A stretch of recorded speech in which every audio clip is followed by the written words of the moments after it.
Hello, everyone. Welcome to this parallel session on heat-proofing East and South Asian cities. My name is Paris Hadfield. I'm a research fellow at the University of Melbourne here in Australia, and I'm joining from the unceded lands of the Wurundjeri Woi-wurrung people of the Kulin Nation. This session features three academics from East and South Asia who will explore various strategies of dealing with urban heat island effect, including morphological solutions, urban forestry, and energy efficient cooling.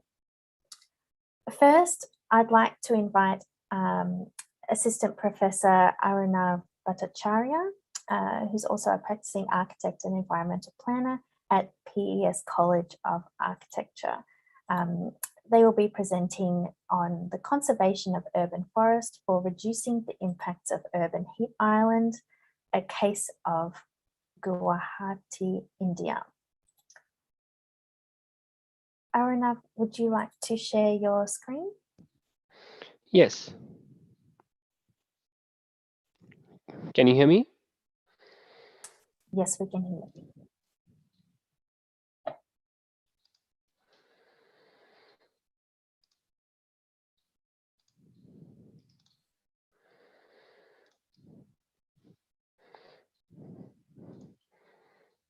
Is it visible?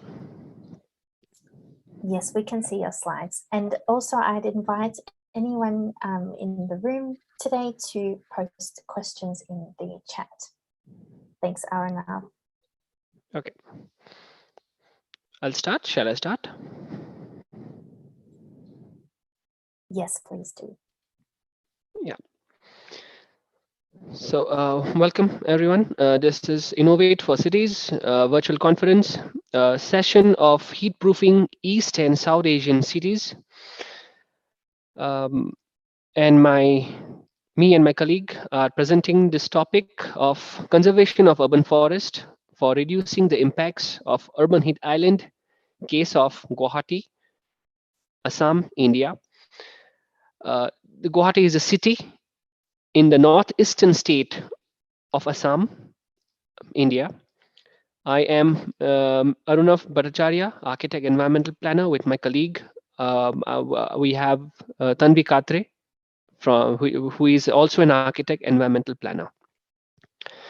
Moving on.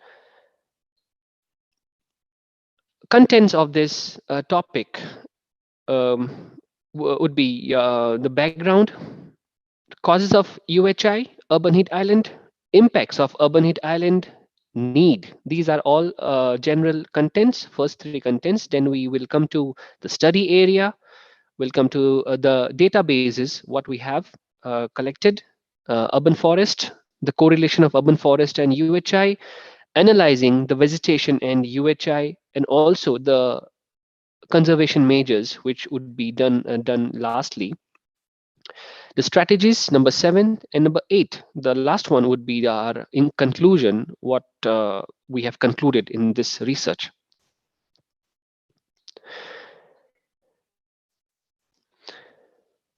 So as a background, we all know urban heat island effect and urban heat island, and there are a lot of research, there are a lot of studies on various cities of urban heat island.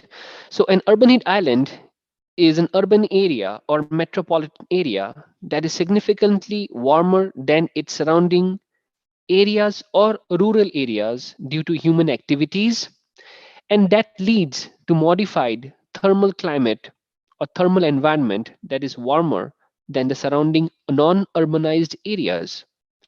And we have seen various uh, studies and researches in several cities of the world like London, Osaka, Johannesburg, Hong Kong, Nanjing, and Singapore, which we all have the references as you can see in the slide. Now, urban heat island in India is a growing concern, which is a developing country with the second highest population in the world. We have studied about the various elements of urban heat island process. This could be the increase of impervious surfaces, decrease of the vegetation, increase of cars and buildings, decrease of evaporative cooling, increase of heat absorption, etc., etc., and which leads to uh, in the increase of land surface temperature and eventually the urban heat island effect.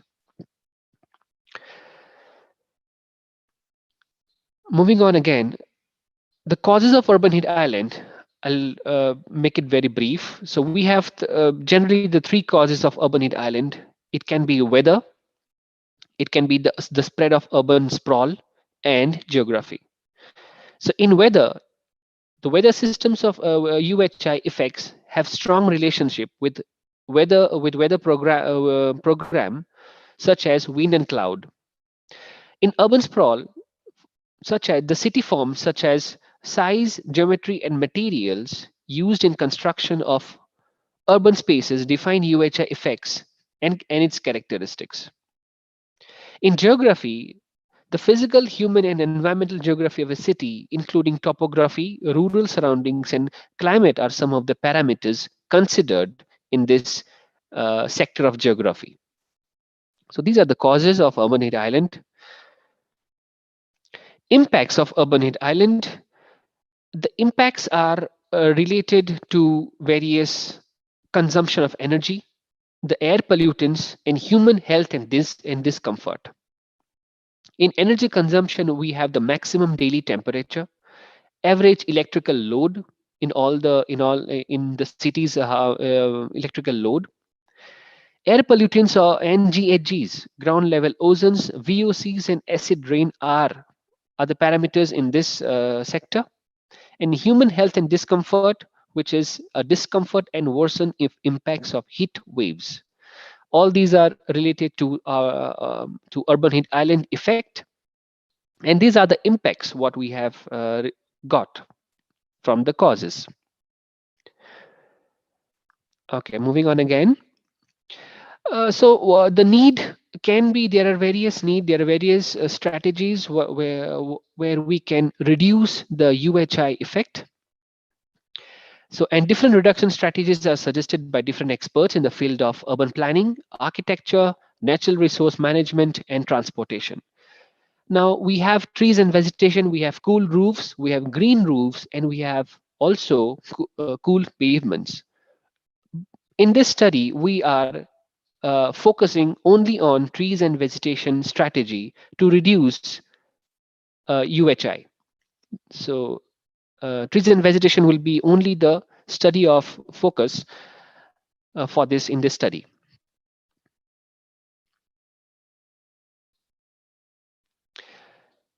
Moving on to the study area of this topic.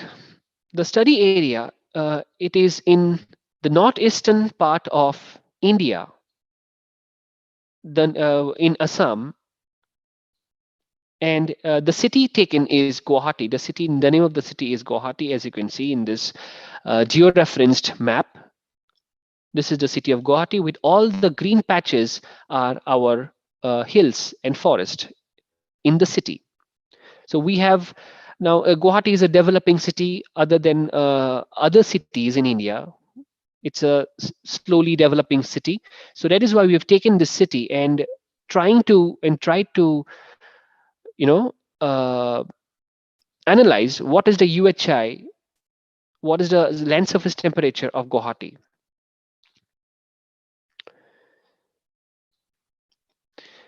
For this research and study, we have we have data collected and data compilation, and we have three sets of data. In database 1, we have the correlation of urban forest and UHI, where urbanization and ecosystem services of Guwahati are studied. Urban heat island study, changing urban landscape, and UHI. So we have all three sets in database 1. Database 2 comprises of analyzing vegetation and UHI, where we have the analysis of temporal changes in vegetation from 2011, 2011, and 2016, which is NDVI and etc. etc. We'll see. Second one is the land surface temperature mapping. Again, the same temporal years, 2001, 2011, and 16. analysis of urban heat island effect, which is the last one to do. That way we are analyzing the vegetation and UHI in database 2. Database 3 comprises of conservation measures, which features of trees and vegetation that helps to cool urban climates. We'll see some policy efforts, policy guidelines in database 2, database 3 by Forest Management of Guwahati. And also we'll see some social forestry initiatives which are done and which could be done in database 3. And also the last one will be the implementation. Some of the implementation strategies are also shown in this presentation. Moving forward,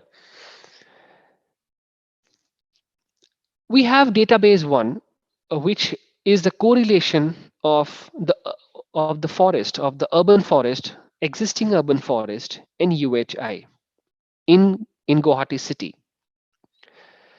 So from this data, we have got that there is an increasing population,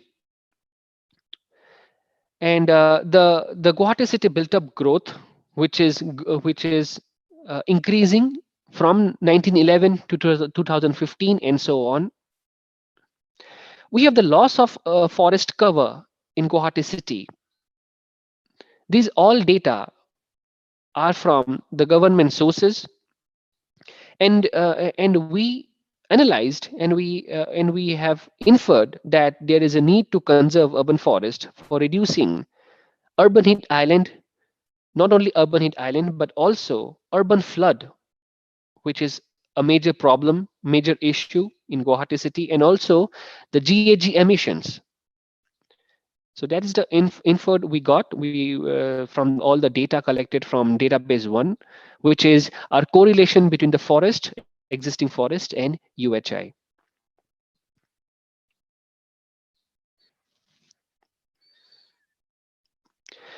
Moving on to database 2, which is analyzing vegetation and UHI. So we have to analyze first the vegetation, how much vegetation we have in the city. Also, after that, we will analyze the relation between that vegetation and UHI. So for that, we have produced and generated normalized difference vegetation index, NDVI, which is a vegetation index from 2001, 2011, and 2016. All these all these maps are classified into bare soil or no vegetation, sparse vegetation, and dense vegetation. This is the classification done for these maps, NDVI. And so we got that the dense vegetation, it's decreasing over the years from 2001, 2011, and 2016. We see the gradual decrease of all the types of all the classification of the vegetation, except the bare soil, which is again increasing, bare soil and no vegetation.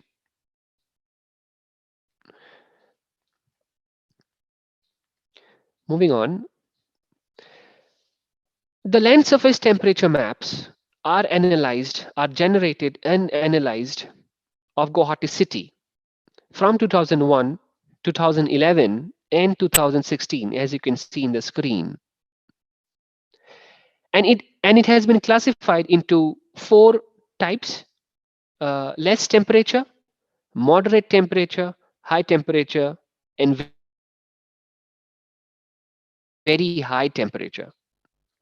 And we can see that land surface temperature is also increasing from these temporal over the temporal years, and it has been increased from like 3 or 4 degrees from these 10 to 11 10 or 11 years.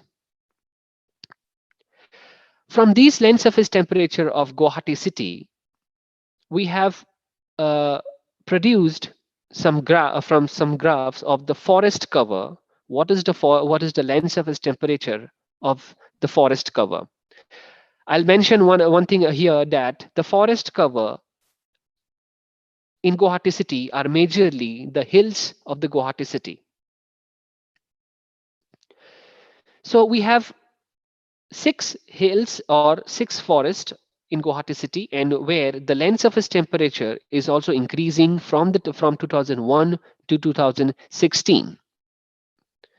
And we have found that the forest named as Fatasil forest, the land surface temperature is increasing from 2001 to 2016, and is the highest land surface temperature among all the hills of the forest.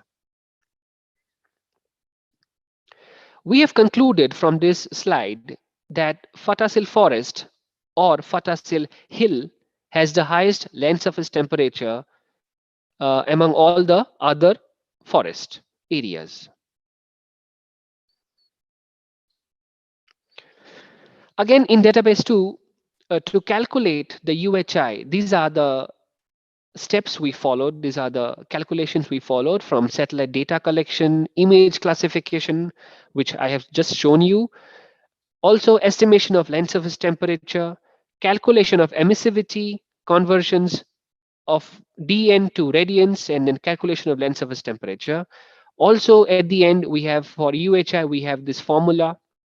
And for the classification of UHI, we have urban thermal field variance index, where we have classified into none, weak, middle, strong, stronger, and strongest UHI phenomenon.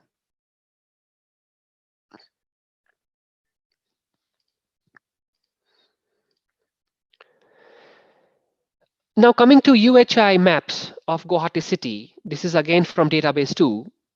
Again, we are doing from 2001, 2011, and 2016. And we see that the UHI is the strongest UHI, which is classified into none, weak, middle, strong, stronger, and strongest. We have the UHI, the highest UHI in 2016. Similarly, we have the UHI data. We have generated UHI data for the forest areas, and we have found that the Fatasil forest area has the highest UHI from 2001 till 2016, and which has gone to worst UHI in 2016 for Fatasil forest because of various developmental activities inside on that hill, like encroachments, human encroachments, degradation of the forest. All these have increased the land surface temperature, and eventually it has increased the UHI of the hill. So that is why we have taken Fatasil forest area as our study area, which we are coming in the next slide. So this is how we concluded that the selection of the micro study area should be the Fatasil forest area, which you can see is highlighted in the screen, other than the other forest areas. And this is around, it has an area of around 7 square kilometer, and the ward number is 12. So we'll study all the aspects of for this forest area, from NDVI, LST, land surface temperature, and UHI in this micro study. So again, doing this, we are getting that the bare soil is increasing over the years. Also, dense vegetation is decreasing in my micro study area. Similarly, we are generating land surface temperature from 2001 till 2016, showing that the land surface temperature is increasing from 1 to till 2016 in the micro area. This is the forest area. We have the UHI again for the study of the UHI of the micro study area, again increasing. We have a research that it is increasing again. The last one, the last image on the right side, as you can see, that is the land use micro study area for that study patch. And we wanted to see what other land use are coming where the UHI is more. And we have analyzed and we have seen that the land use for residential, also for the industrial activities are more. The land surface temperature as usual, as always, and also the UHI is more on these land use services. 2 minutes are enough. Right. In the strategies, we have the afforestation, which since we are focusing on trees and vegetation, and social forestry initiatives. We have the identification of patches for afforestation also. These are the some real images, real-time images on that the patch.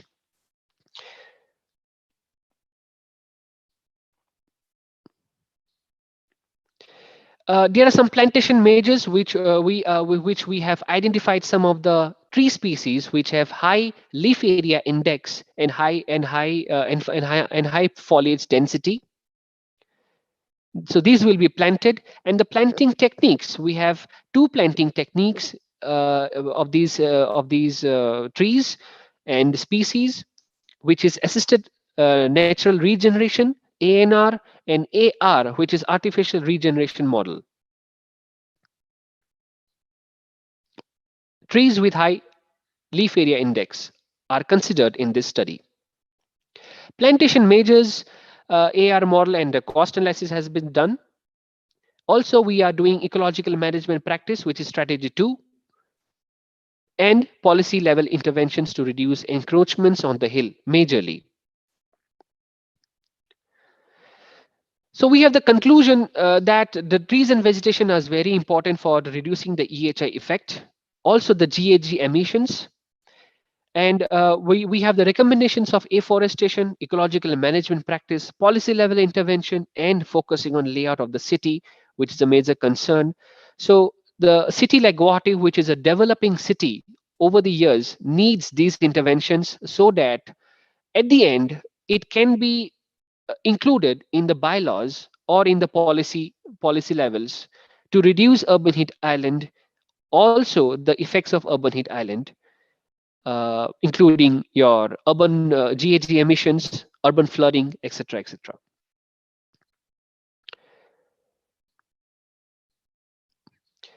And thank you so much for this time. Thank you, Arnav. That's right on Thank you. time.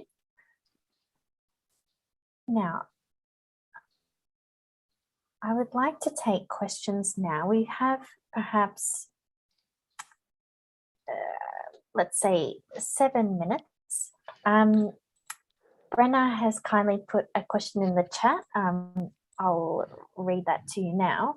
Brenna would like to hear what next steps you see to further this research, and if there are any stakeholders you think would be helpful to collaborate with in this further research to strengthen it, and I suppose towards implementation of the findings and recommendations. These, I suppose this should be included. The next step would be this should be included in these steps, or these strategies should be included to the government policy level interventions, so that it could go to it could go to the bylaws or something, so that we could implement those strategies in the hills of Guwahati city. There are a lot of issues in Guwahati city, and with local communities and NGOs, we could implement these strategies and interventions.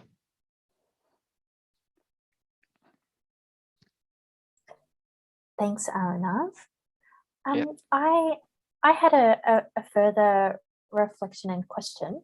I was interested in how your research identified priority areas for intervention, specifically that hill area that had the higher land surface temperature in urban heat island increases and so on. Mhm. Do you think that the research approach that you undertook would be a useful way that governments and other actors might prioritize their interventions? Yeah, somehow this research is only focused on vegetation, and this is completely done in GIS mapping only. But I think we have to uh, do this analysis on the site somehow, so which is not done yet at on site, but this is only done by GIS mapping. So I think this is not uh, in that level to give it to the policy level intervention. Thanks, Aranav. Yeah. Would anyone else in the audience like to ask a question?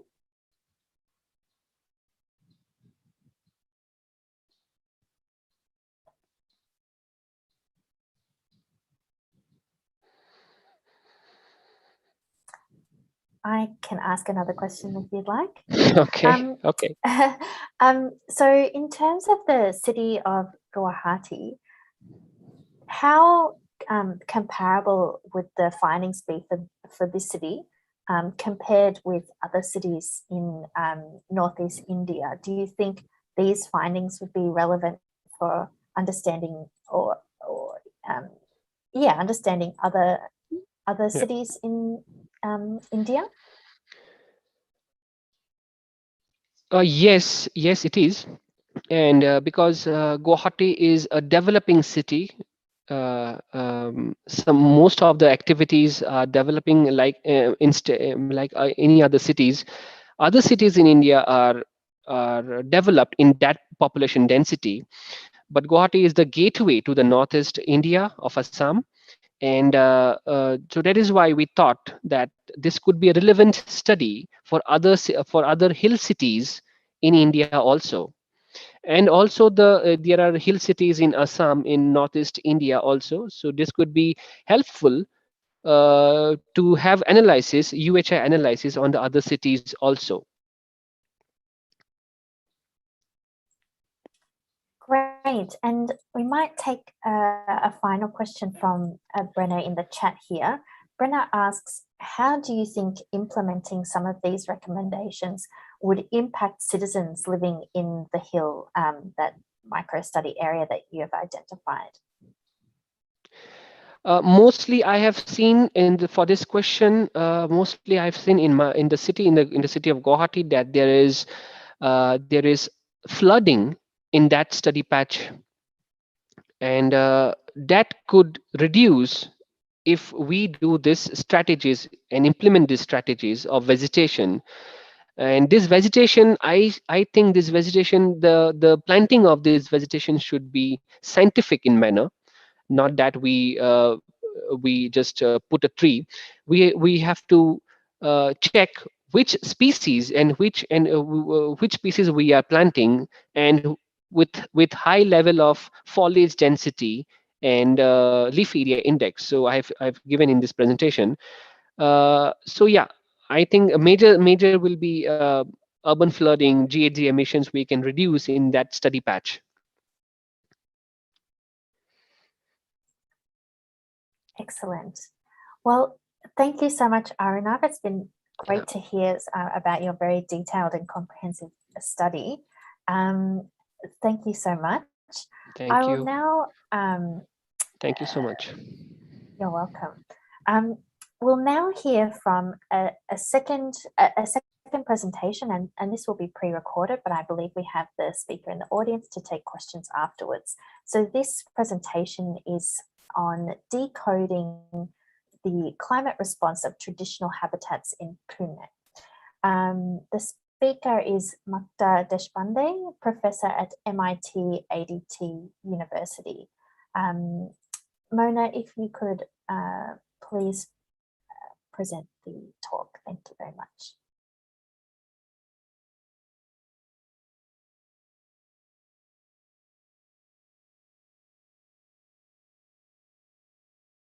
And namaste To one and all, I am Professor Mukta Deshpande from School of Architecture, MIT, Art, Design and Technology.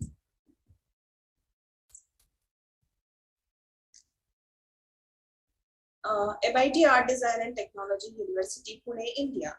I would share my thoughts on decoding the climate response of traditional habitats of Pune region. To begin with, I will first speak about Pune.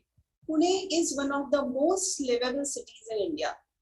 The local, state and central government encourage and promote initiatives towards the sustainable development of the city. It is observed through research that there is a heavy influx of migrants from other parts of India for a better lifestyle and livelihood. As we see in the statistics here, the demand is increasing exponentially, which increases immense pressure on the infrastructure and further creates heavy demand for housing, which eventually increases the impact on the natural resources, out of which the impact of the building industry is much more. The use of concrete also adds to this impact further. Altogether, if we study, these are the challenges for Pune for the years to come. The influx of migrants leads to the increasing demand for infrastructure and further increases the demand for housing. As we know, shelters are the fundamental requirements of human beings. However, the increasing demand has led to the development of peri-urban areas. Furthermore, if we observe closely, there is a stark contrast between the habitats and settlement of the core city and the new mass housing of peri-urban areas of Pune. The argument here is the contributors should be sensitive enough to design and plan for the sustainable growth of these areas. Although there are design guidelines to address this aspect, these guidelines are prepared to comply with the assessment criteria of Energy Conservation Building Code of India, which is ECBC, or Green Rating for Integrated Habitat Assessment, which is GRIHA. The argument here is that the city's designers, architects, and planners should shoulder this responsibility and design for a holistic, sustainable development, for which the researchers should not follow the solutions borrowed from other countries, but look at the local context for finding the answers. The nature, the vernacular, or traditional architecture, with its rich heritage, narrates stories to share their indigenous wisdom. Here is an appeal to everyone to listen to these stories carefully and try to reveal and unfold the hidden mysteries. As we see in this picture, the solar radiation on this building is being taken care of by this wonderful space which is called a courtyard, which acts as an everyday interaction space and a vibrant space for family gatherings also. Why is this important for Pune? Look at this transformation. If we search for the time lapse on Google Earth for Pune city, it shows the changing cityscapes. And as an effect, we see a climate change. The city that used to be in the moderate climate zone is now shifted to a hot and arid zone within just 20 years. Isn't it an alarming situation? As an architect, is it not the responsibility of the fraternity to understand the gravity of the situation and through it contribute for the noble cause to save our Mother Earth? Among these two photographs, I would pose a question here. What would you prefer as your own residence? Of course, the one which is close to nature. So, at this point, this study questions the foreign theories and solutions and begins with the quest to find answers in the indigenous wisdom of the local context. Because India is not confined to time and space, but is perpetuated as cultural and architectural traditions which have transcended time and space to remain alive and appropriate even in the present. These traditions, as living heritage, retain their relevance even for present times. These traditions act as guiding lamps for wisdom. Silently, they speak the language, which is rich in knowledge, and eventually they reveal these secrets of wisdom, capable of producing contemporary pieces of art when decoded with no limitations to the number and yet keeping the essence of the tradition intact. In the Western philosophy, Plato has addressed this as mimesis. Aristotle has appreciated its theoretical significance. How is it possible in the contemporary age? This traditional wisdom is possible to be adapted using computational methods. With these methods, it is possible to mimic and create contemporary design solutions that keep traditional wisdom and cultural essence intact. And here is one of the examples. The answer lies in the collaborative efforts towards the sustainable development goals as the pillars and indigenous traditional wisdom as their foundation.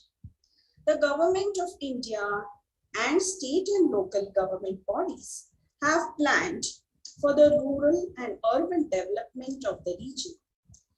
And they have their policies and rules and regulations in place. The policy document includes rules and regulations with a focus on planning principles adopted from the foreign context, which might not be suitable for the local climatic conditions. Although the rules and the policy documents are in place for a sustainable growth of the city, there is a need to understand the local context in a more profound sense. And parallels may be drawn from the indigenous architecture and further from nature. Why? Because with the new villages around Pune are getting merged into the city and would be a part of the city here onwards. To maintain the essence of the city and for its sustainable growth, it becomes mandatory for our generation to lay the foundation right at this moment. This study aims to empower Pune to address to this challenge with these pointers. It becomes the responsibility of the architects to study and decode the wisdom of these vernacular, traditional, and natural elements for the benefit of future generations to come. The native species and the vernacular settlements are the lamps of wisdom. We need to extract the knowledge from them. We need to learn from them. Now let's see how the background study was conducted. The earlier literature shows that a climate responsive approach was observed in the morphology of the traditional habitat of Pune, popularly known as Vadas, which was validated through the radiation analysis of these Vadas.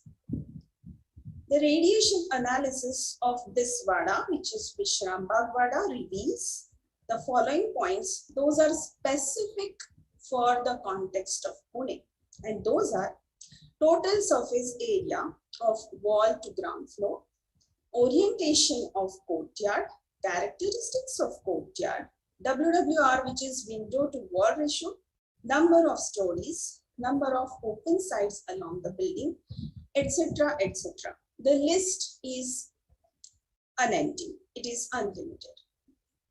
So, if we consider that these are the key indicators to be taken further for more profound research, then outcome of this study will give specific guidelines for the context of Pune, which we will not find in the existing policies and regulations. And here is how the methodology is framed out as the outcome of the background work. While I conclude my session, I would like to thank the organizers of I4C for giving me this opportunity and MIT Art Design and Technology University and students of MIT School of Architecture for helping me in this work. Thank you. Thank you so much.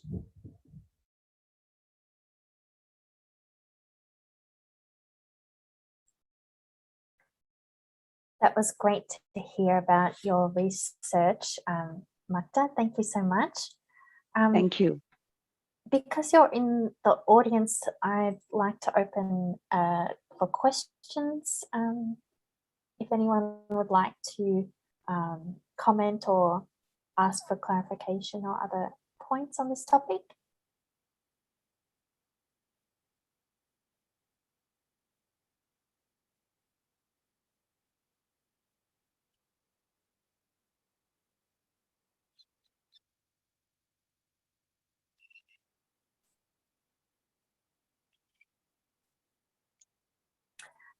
I can ask a first question if you'd like.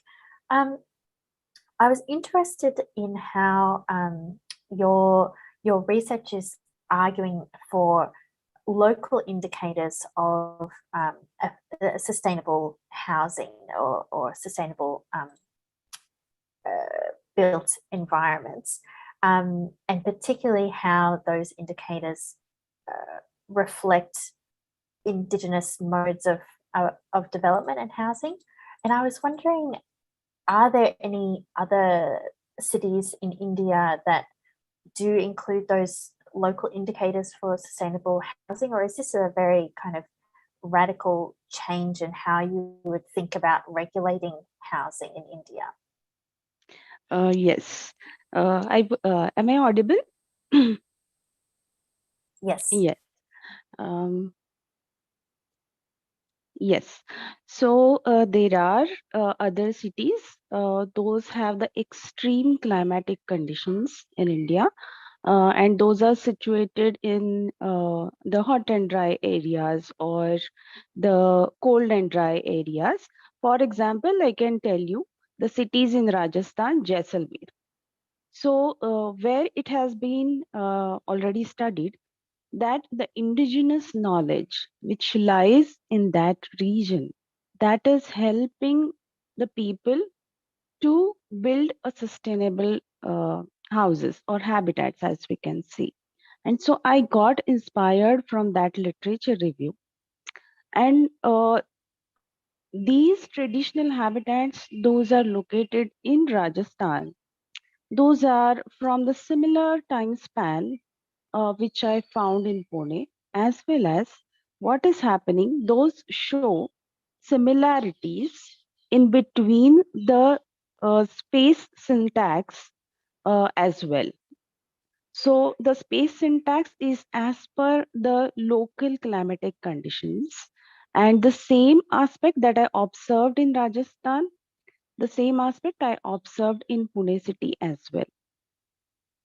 What is happening in Pune now, because of the peripheral villages, those are getting merged into the local municipal corporation. Now we would be planning all the policies, we would be laying the rules for them. So for these rules, this development should not be haphazard.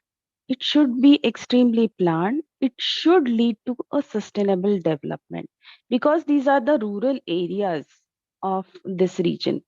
And these rural areas should be planned very systematically. That is my concern. And how it should be planned. So the rules should be situated in the local context. We do have rules, we do have bylaws, but these are coming out from the planning theories.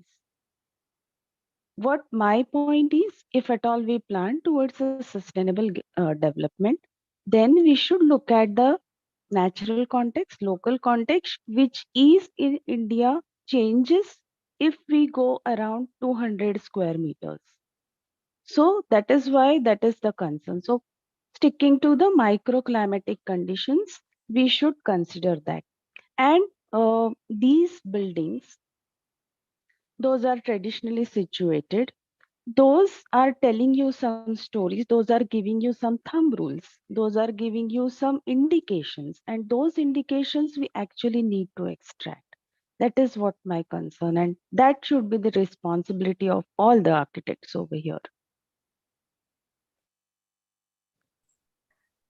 Thank you so much, Magda. We have a couple of more questions in the chat for you.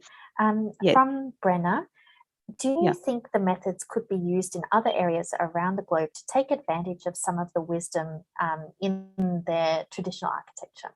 Yes. So these methods could be repeatable, but not the thumb rules, because the thumb rules are specific to Pune's context. But the same model could be repeated anywhere else in the world. Yes. And perhaps you can elaborate on how you undertook that research in terms of, I guess, engaging with the local residents and the municipality, and Yes. how those approaches could be undertaken elsewhere. Yes, exactly. So I interviewed architects and designers of various era, right from the traditional methods they used to follow. So the previous generation architects and the new generation architects. So what the previous generation architects used to do, how they used to work, and how the new generation of the architects are working now. Also, I interviewed them to understand what is the design process they will follow, what all will they include in their process, because they are practicing in Pune since long. And nowadays, what is the change? What is the change they are observing in the architectural practice? What is the change they are observing in the mass housing projects? And what they actually feel about the sustainable development. So all that, for to know about it, I conducted interviews with them. Great, thank you. And we have a question from Yuting in the audience. Yuting understands that your studies suggest future sustainable development to follow more traditional passive design methods to improve local climate conditions of inhabitants. However, with climate change, would vernacular architecture be sufficient to combat the extreme climate or heat? Or would there be a need to introduce new systems like active air conditioning and other ways to maintain thermal comfort for residents? It's an interesting question. Yes, it is an interesting question. So what I mean to say is, wherever it is a mandate, there we have to use the HVAC systems. But I would rather ask all the architects to go for the design itself, right from the process of design, right from the planning of spaces, organization of spaces. Right at that point, they should think about the sustainability, not after designing. Okay, so before you start even sketching and even conceptualizing, you should have sustainability in your mind. So that will not be the passive methods. That will be the design starting with sustainability itself. It will be like that. So right at the conceptual level, you should have that in your mind, that this building should be sustainable, and not at the level of assessment.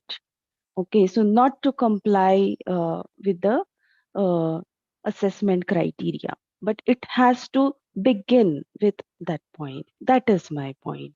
Yes.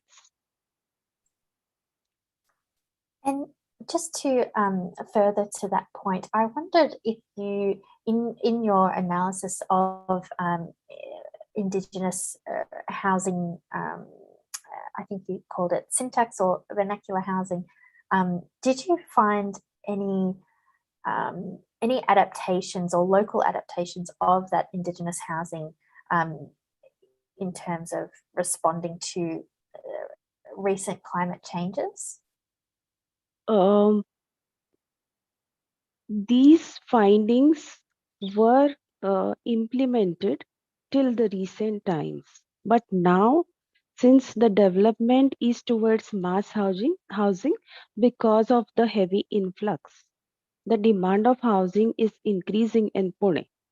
And so day by day, the implementation of these findings are not getting implemented. So if this study continues, if we continue the thumb rules, what we have right from the traditional houses, if we continue these studies even to the mass housing projects, then that is going to be a sustainable development. Because I can see a great change happening during a span of 20 years because of the influx of migration. The heavy pressure is there on the infrastructure, on the mass housing projects, and day by day, since the requirement is increasing, the rules are changing, and these rules are kind of forgetting what we have in the tradition and in the past. So, extracting these rules and implementing it to the contemporary context to cater to the contemporary requirements or future requirements, as we can say, this is what is important. And that is possible using computational methods and AI. So this method should be integrated in the design process. And that is what I am trying to do. Yes. Great, thank you so much. Unless there are any other questions, I might go to the next presentation. So just a moment to see if we have any more questions.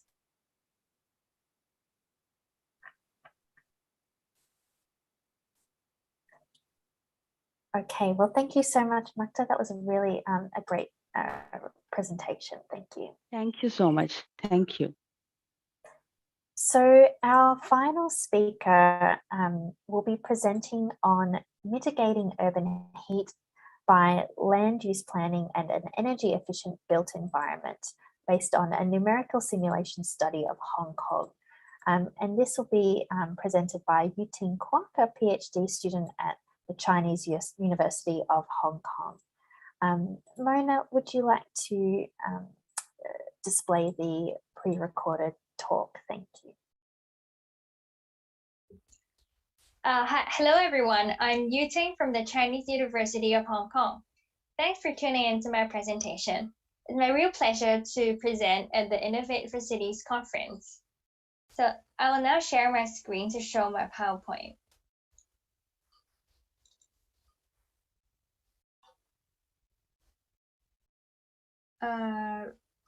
Right. So I'm going to share with you my study on mitigating the urban heat by land use planning and an energy efficient built environment, a numerical simulation study of Hong Kong. The presentation will mainly have three parts: motivation, followed by method and findings, which is the more technical bit, and then the implication section, which is more targeted for urban planners or policymakers. Since 2007, a majority of the world's population lives in urban areas, and the proportion of urban population is expected to reach 70% by mid-century. This concentration of human activities and dramatic land cover changes in cities create a unique urban climate. At the same time, due to the large amounts of greenhouse gases emitted from cities, global temperatures have risen by more than 1 degree Celsius relative to pre-industrial levels, and are projected to continue rising to cause more extreme weather conditions. The intersection of the two amplifies the climate-induced risks and makes us vulnerable, especially those living in high-density cities of developing countries.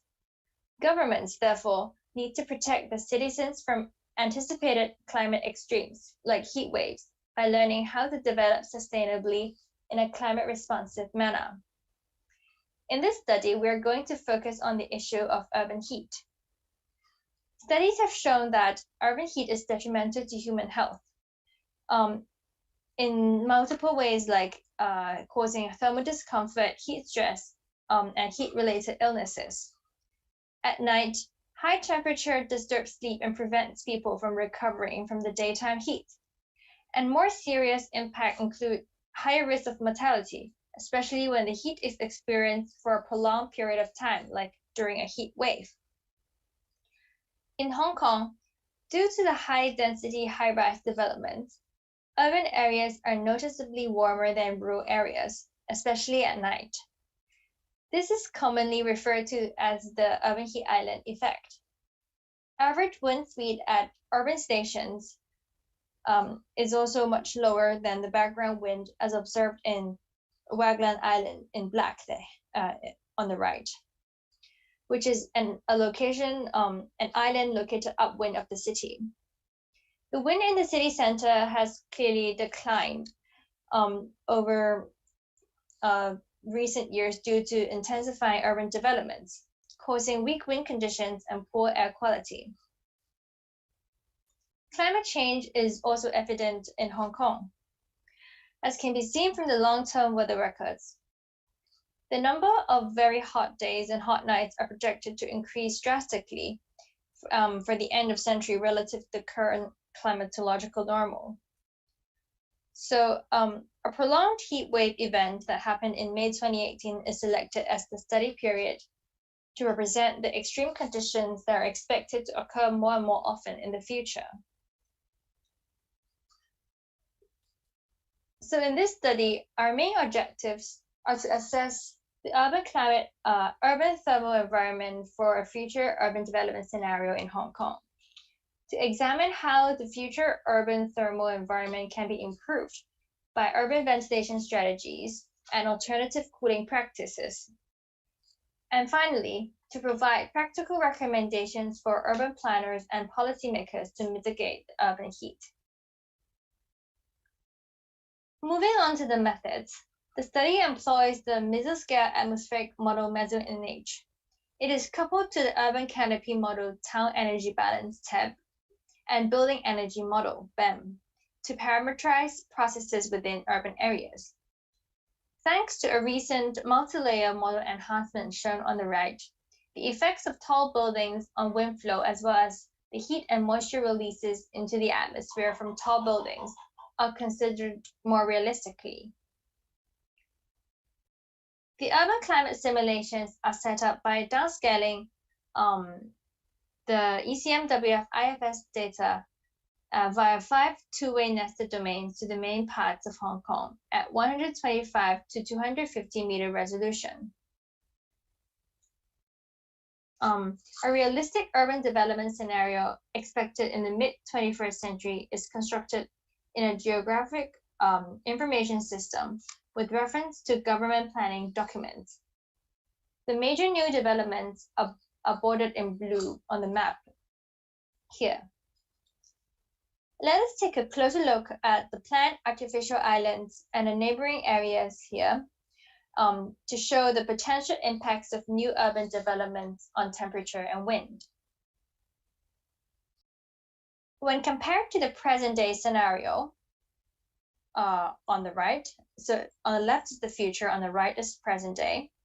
First, we see a significant increase in daytime air temperature of around 1.5 degrees on the new land. Warmer air is also advected downwind to areas in the north. As for the wind speed is generally lower, slowed down by the increased roughness over the new developments. But surrounding wind flows are also modified, causing, for instance, a convergence we see in the north and some acceleration to the east of the new islands. Using the Universal Thermal Climate Index, UTCI, the simulations show that during the representative heat wave, citizens suffer from strong to very strong heat stress over half of the entire period. And even though the new development is surrounded by the open sea, the risk of heat stress on the planned on the new developments are expected to be no less than other existing urban areas in Hong Kong. Therefore, we next investigate how we could alleviate the urban heat stress by applying two kinds of mitigation strategies, taking this future scenario as the baseline. The effects of introducing point and linear ventilation features to Hong Kong's compact urban environment are examined. These features are represented in the model by grids with lower building surface fraction, low building height, and higher grass cover. The volume of buildings that are displaced by creating the ventilation features are evenly distributed in other urban grids within the domain, assuming that the urban area can hold the same number of residents. The oases and corridors are placed at strategic locations based on the analysis of the prevailing wind directions and hotspots in the future scenario. Zones of 250 meters from the ventilation features are also drawn here on the maps here. So, and that is for analysis of the effective area that we'll see later. The UTCI is calculated as a function of mean radiant temperature, 2-meter air temperature, 2-meter specific humidity, and 10-meter wind speed. So it is a good indicator to give a general overview of the surface urban climatic effects of the different scenarios. Looking at these maps, we can see that at the ventilation features, they are effectively cooled at night, but the warming effect of unshaded solar radiation dominates in the day. However, the UTCI increases less along corridors than at oases because it is alleviated by the higher wind speeds. And in the other areas where the building heights are increased slightly to accommodate the displaced population, the benefit of lower UTCI due to shading in the day is greater than the slight warming effect at night. From these box plots of the effective area analysis, they show that the temperature and wind speed anomalies of the different zones relative to the baseline. We can see that at night, the ventilation features are cooled by 0.5 degrees on average, and the effect extends up to 500 meters away from the corridors. Wind speed is increased throughout the day for both types of features, but more so for corridors and in the daytime, which on average can be 1.2 meters per second higher than when there are no corridors. To further explore how wind corridors should be oriented with respect to the wind directions, the wind velocity ratio is used as an indicator of pedestrian level wind performance. We now look at 2 days with different prevailing wind directions. First, on the 24th of May, the wind comes from south to south-southeast. The east-west oriented corridors outlined in yellow in the map are almost perpendicular to the wind direction. And so the wind skims over the urban canyons and the pedestrian wind environment is not improved. Whereas we can see an increased velocity ratio due to the channeling of winds along the north-south corridors outlined in pink. On another day, the background winds are from the southwest. This time, the surface wind penetrates through the central city center here, along the east-west corridors, and improves the wind velocity ratio by around 2 times. But for the pink corridors, they are not aligned to the wind direction and thus are not improved. Based on these findings, I would like to propose a point-line claim planning approach to progressively increase the urban porosity and enhance pedestrian level ventilation in high-density environments like Hong Kong. We can start by preserving areas with low buildings and create small urban oases. This forms cool islands and increases local air movement. Next, the oasis can be connected by a corridor of low roughness that is aligned with the wind direction, for example, by widening an existing road. This would allow momentum-driven wind to flow through the urban areas. Ultimately, planners can aim to form a network of connected open spaces and corridors so that the cooling effects can reach a larger extent. Another important message from this is that although some buildings are made taller in the non-oasis or non-corridor areas, as those colored in gray in the sketch, their slightly taller heights do not have significant impact to the pedestrian thermal and wind environment as long as they're not or lined up like a row or a wall. Therefore, planners can focus on introducing more open and green space at grade to create a more diverse and interesting urban environment. Now we move on to the second type of strategies that relates to building cooling energy. An adaptive thermal comfort ATC model has been previously developed for naturally ventilated buildings in Hong Kong. Using the linear relationship between the temperature outdoors and indoors, we obtain an ATC cooling set point temperature of 26.66 degrees Celsius for Hong Kong in 2015. The ATC scenario is implemented by increasing the cooling set point to this temperature for domestic buildings and schools, where occupants can control their own air conditioners.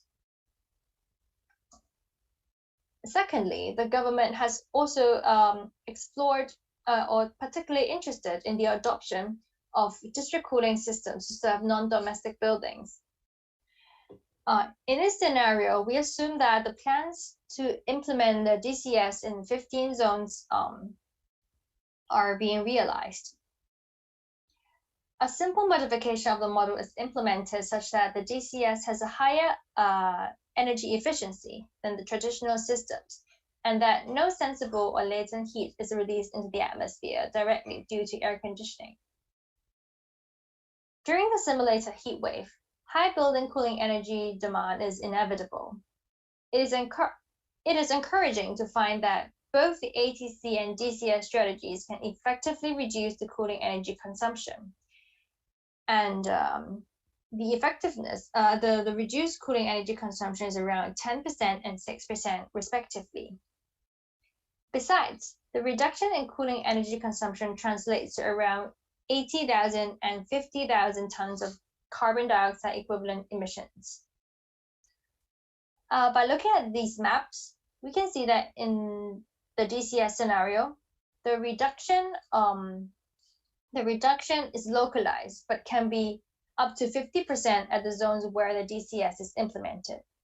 And because of the strong reduction in energy flux, the implementation of DCS affects also the surface energy balance, and thus the urban thermal climate.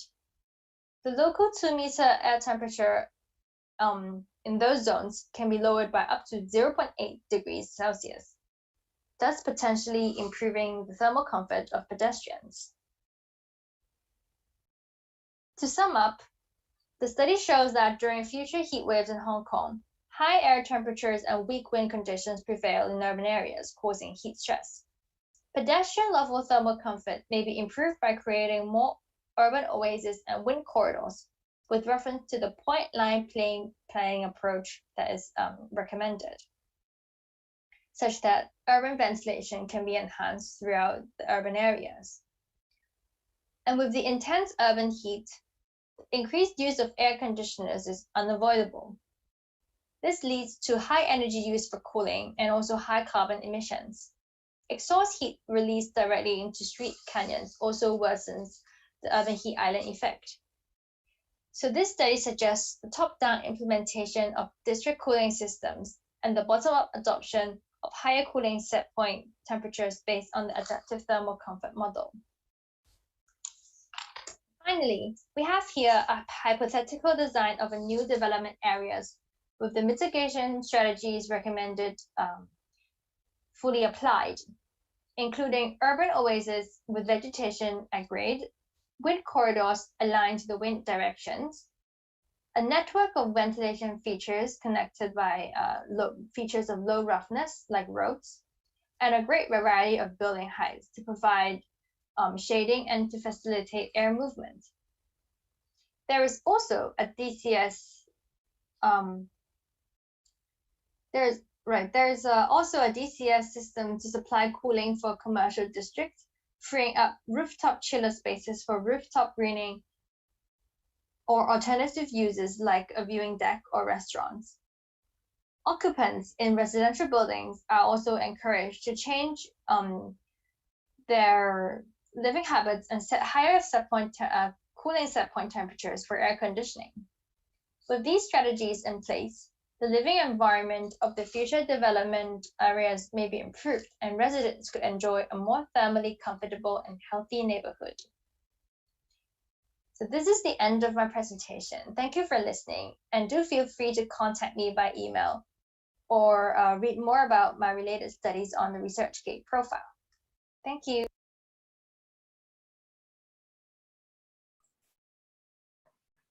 Thank you so much, Yuting. That was a really interesting and comprehensive study and proposal. Does anyone in the audience have a question? I do have a couple to start with, if not.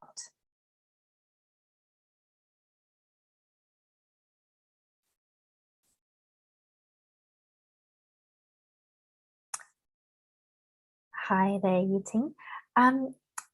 I wonder if you can elaborate on whether these types of designs, so you mentioned urban oasis, wind corridor, variety of building heights, and other interventions to facilitate district cooling and rooftop gardens and so on. Have these design approaches been implemented in other places, and are there lessons that can be drawn from those examples? Hi, do you hear me? Okay, cool. Yes. Well, actually, I chose these strategies because it's particularly the government in Hong Kong is particularly interested in like trying to implement these, and there are several areas in Hong Kong which have already tried to say, for example, the district cooling. We have an old airport area which has just been rebuilt into a new development area, and there's this district cooling system that's just been implemented, but like the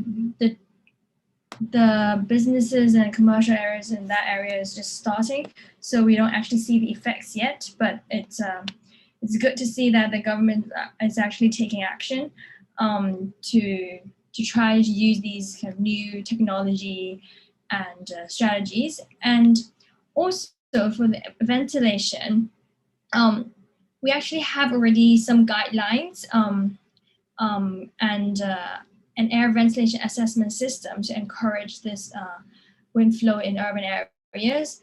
But what I'm suggesting here is like to make it more comprehensive and make it as a planning approach that can be applied to entirely like newly planned areas. So then these strategies could be put into place right at the beginning, and just like what Mukta just presented is like, so the designers and planners should take into considerations these strategies right from the start, instead of just when they identify areas where there's like not enough wind, then they try to create a non-building area, or they try to like set back the building. But then that's kind of like more to rectify the action, the previous design, but not to mitigate by better planning. So well, actually these strategies are already starting to be implemented in different small areas, like redeveloped areas in Hong Kong. And it would be nice to see how it will actually impact or improve the local environment. Thanks so much, that answers. Yes, we have. Yes, indeed, and we have some questions in the chat as well, which I'll take for you. So Mukta has asked, are there any other methods than air conditioning for the indoor thermal comfort in Hong Kong? Yes, there are. Well, it's just that it happens that I chose air conditioning as the focus because it's really quite a serious. It's a very well. It's basically part of our daily lives, especially since the weather is getting hotter and hotter. Like it's sometimes when the temperature goes above 30, it's really difficult to maintain good ventilation and cool environment indoors. And it's actually creating some health problems in the elderly population, or maybe the less economically privileged, like they don't have enough money to operate the air conditioning systems. And so, well, of course, air conditioning would be one solution, but then there are also other methods like, say, for example, natural ventilation, which is facilitated by more windows or cross ventilation, or there have also been studies investigating how the building envelopes could be better insulated, or windows, maybe they could be, we could use like double insulated windows, or like PV in windows, etc., like to reduce the solar heat gain, because that's like one of the most important factors to affect the indoor temperature. Yeah, so I think, but with all those passive strategies, it's still insufficient to maintain good thermal comfort in Hong Kong. That's why I had that question just now for India.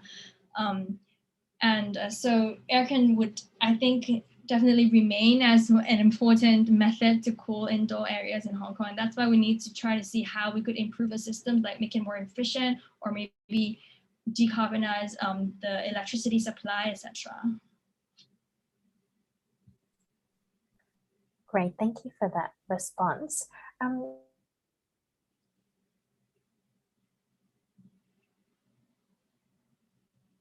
Oops.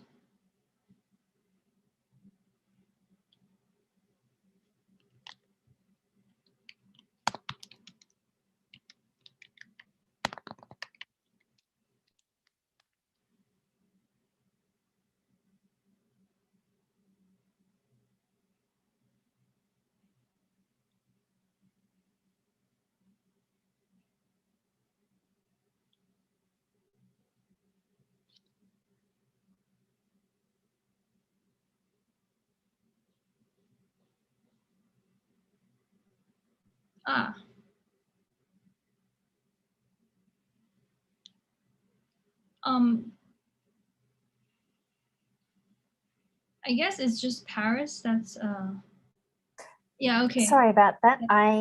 My Zoom disconnected me.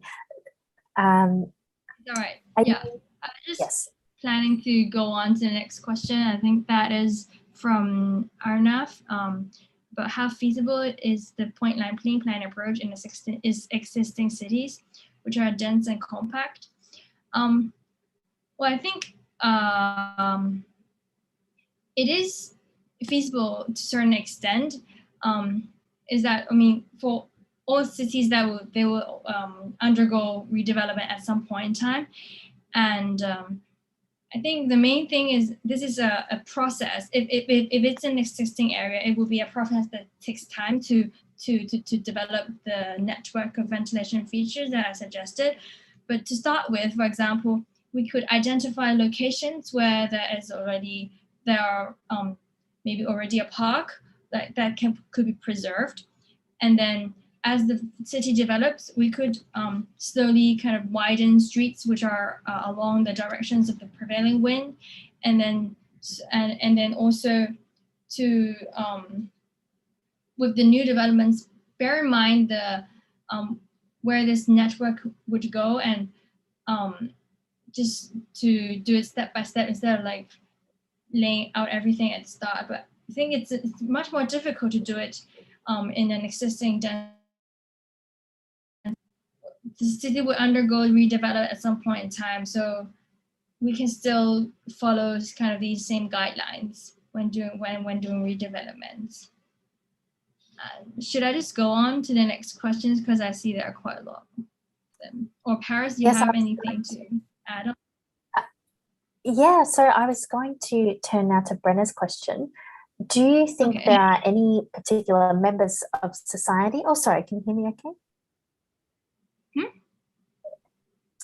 Do you think there are any particular members of society that it would be important to get involved to try to influence government in picking up this type of planning for new developments, and who would be helpful to push this forward?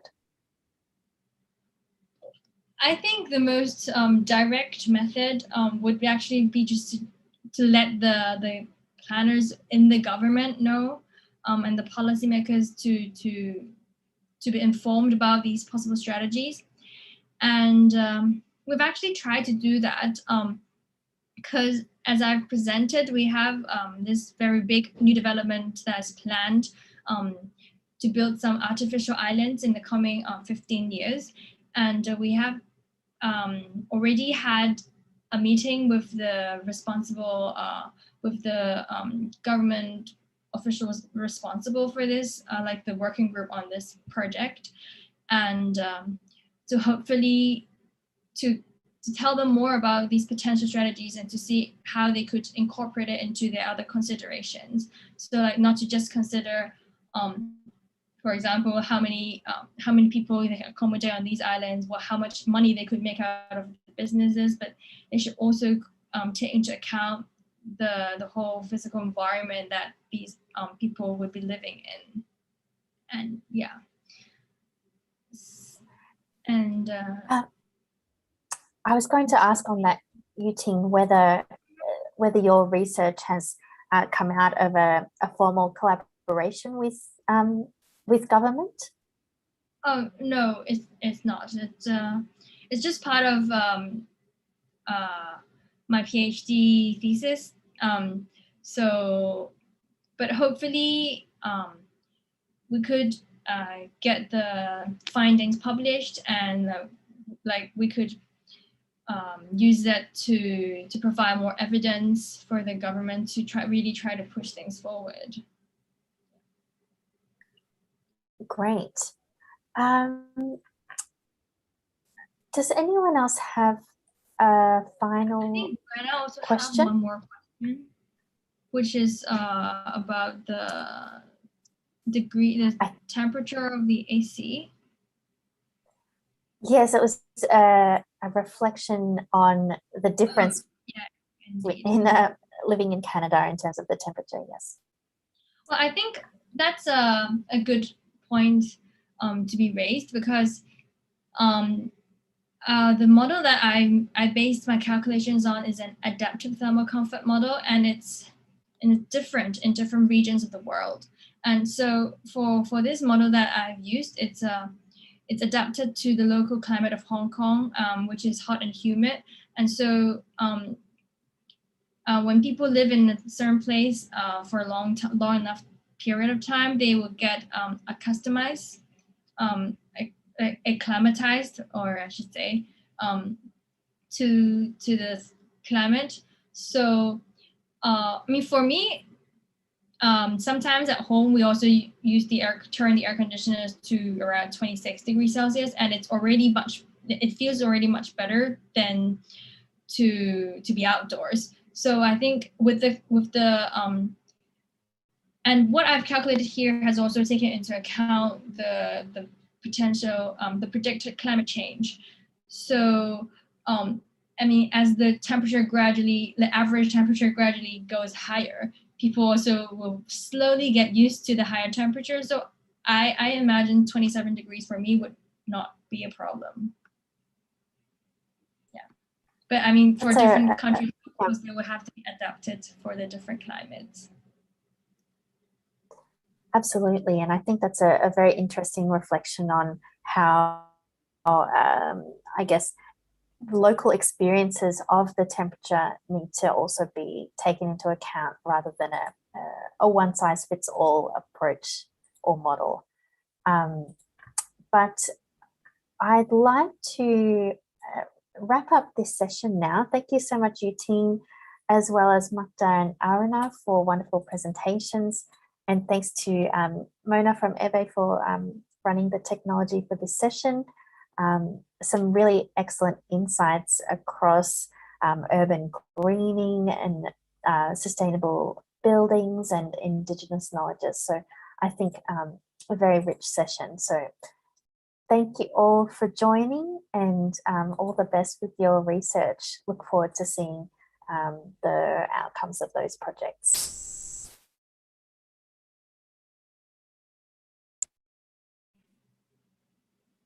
Thank you. Bye-bye.